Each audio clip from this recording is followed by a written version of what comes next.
Hi there, I'm Mei-Ling, and along with Mandy and Aline, I'm part of Permacultura Mediterránea, Permamed, based here on the beautiful island of Mallorca.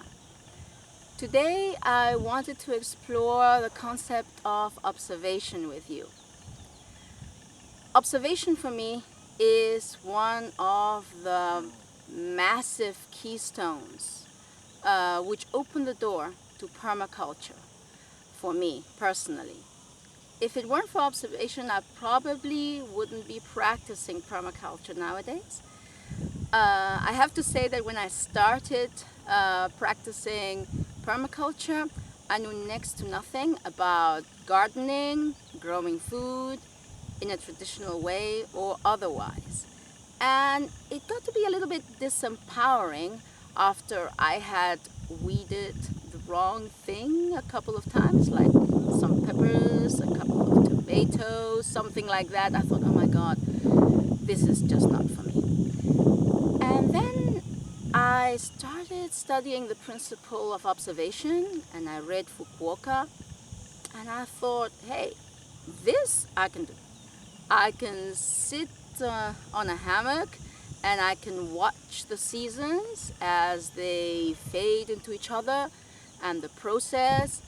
And it really appealed to me because I was able to learn and see the connections among different things. You can't really see the connections of between things if you don't take time to observe. At many levels, this was a really big gift for me because it allowed me to slow down in a busy structure of society where slowing down is not seen very well. You know, people don't think, they think you're being lazy if they see you're doing nothing, like sitting on a hammock. But I was doing something. I was doing some real work there. I was connecting with myself. I was observing my connections with my environment, the connections that I had with other people, the impact I had on the environment, I had with the environment, and also the impact the environment was having on me. And these are very important issues when you are thinking of building a sustainable environment, because it has to sustain you after all, doesn't it? You and the people around you and future generations and all the animals and the biodiversity and the planet itself. And all these connections are not usually seen in our normal way of dealing with things, where we are always rushing. Culturally, we tend to be very disconnected. I myself was not born and bred here in Mallorca, so I know very little about I knew very little about the culture here. And I started looking at the wonderful thing about observation is that anybody can do it. It's very appealing for me to sit on a hammock and think about the intangible. But for other people that are more analytically minded, they can tap into their inner scientist. Or we can all play detective, which is what I did. I went to farmers markets. I started finding out what they sold, why they were growing that, in what ways they were growing it. Here on this little piece of land that I'm on, when I first looked at the land, I thought, oh my God, it's eroded, it's parched, it's in a really bad state.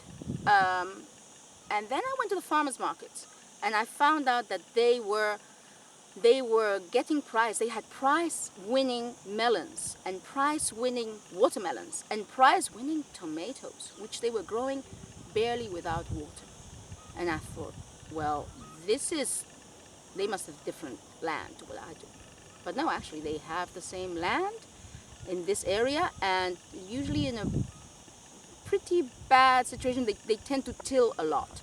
So I was fascinated by this. I said, well, what is it that these people know that I don't? And I think that this process is such an important part, and we usually miss it because we are reactionary. And this is one of the biggest ills of colonization, and we don't want to repeat that pattern when we come into a new area. So yeah, observation for me at that level was an amazing gift. On another level, physically, on this little piece of land, um, I started seeing that the land was very eroded, as I said, and that when it rained, I don't know if you can see, but there's not much vegetation, so it all comes down the hill. All the water comes down the slope, and it has a history of washing the road away, which is pretty massive when you think about it.